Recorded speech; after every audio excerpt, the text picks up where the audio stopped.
而家介紹一下呢個叫做TP1嘅 speaker。咁我哋睇到佢上邊有一個三角形，咁入邊就擺咗一個PM3嘅 speaker 喺入邊嘅。咁佢呢個 speaker 呢，就係倒轉向下擺嘅。咁下邊嚟講呢，就有個 horn。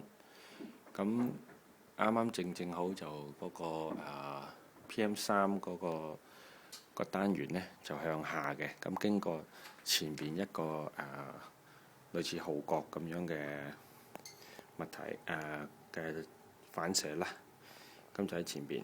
咁佢低音部分呢，佢就會由一啲管道木製嘅管道咁輾轉咁樣去到下邊一個低音反射箱。咁經過一個 horn 呢嘅放大之後，就由低音部分由佢下邊嘅出口部分呢，就反射出嚟嘅。咁呢個 horn 嘅設計呢，咁就適合擺喺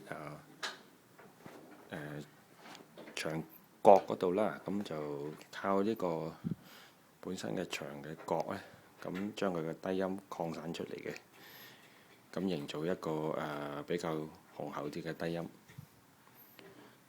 OK，咁同埋佢下邊就好特別嘅三腳設計啦。咁有啲比較特別嘅腳呢，就叫貓腳。咁嗰啲價值都比較高少少。咁而家呢個係一個比較普通版啲嘅。咁同埋佢嘅木皮都好靚啦，係好傳統式嘅英國設計。